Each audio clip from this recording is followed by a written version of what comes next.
You know what's confusing? Ghosting someone you actually like. They text you. You see it.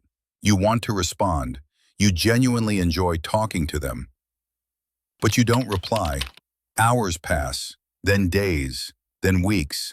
And now it's been so long that the guilt of not responding feels worse than just continuing to not respond.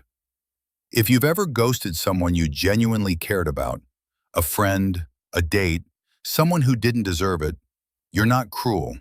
You're not a bad person. You're anxious. And your brain is doing something very specific to protect you. This isn't about them. It never was. It's about what happens inside your head the moment you see that notification. Let's break it down. Reason 1. Response perfectionism. Here's what happens. You see the message. Your brain immediately starts drafting responses. But none of them feel right. Too casual? Too formal? Too much? Not enough? What if you say the wrong thing? What if they misunderstand your tone? What if you sound weird? Psychology calls this response perfectionism, the belief that your reply needs to be perfect or it's not worth sending.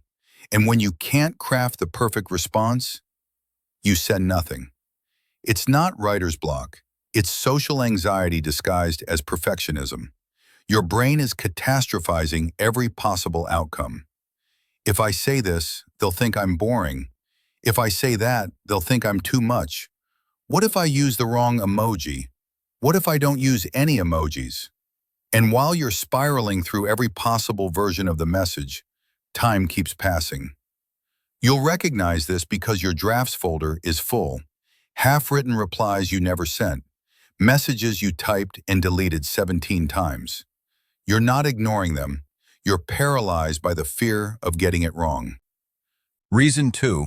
Emotional overwhelm. But it's not just about crafting the perfect message. Sometimes you can't respond because responding requires emotional energy you don't have. Not because you don't care, because you care too much. Psychology links this to emotional overwhelm. When you're already stretched thin, stressed, exhausted, barely keeping it together, social interaction becomes a tax you can't afford. Even with people you love, maybe especially with people you love, because real relationships require presence, attention, emotional availability. And if you respond while you're running on empty, you'll either give them a version of yourself that isn't real, or you'll have to explain why you're not okay. Both feel impossible. So you avoid the message entirely, not because you don't want to talk to them, because you don't have the capacity to show up the way they deserve. You'll recognize this because you think about them constantly. You want to reach out, you miss them, but every time you open the message, your chest tightens. It's not apathy, it's depletion. And replying feels like running a marathon when you can barely stand. The truth, the guilt trap. And here's where it gets worse. The longer you wait, the harder it becomes. Because now you're not just responding to their message, you're also explaining the delay, apologizing, justifying. And that feels even more overwhelming than the original message did. Psychology calls this the avoidance spiral. The more you avoid, the more anxiety builds. The more anxiety builds, the more you avoid. You're trapped in a loop where guilt about not responding becomes the reason you can't respond. So you ghost. Not because you don't care, not because you're cruel or inconsiderate, because your brain convinced you that disappearing is easier than explaining, that silence is safer than vulnerability, that if you can't show up perfectly, you shouldn't show up at all. But here's the truth. The person on the other end isn't waiting for the perfect message. They're just waiting for you.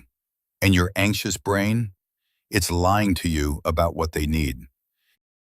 So which one hits harder?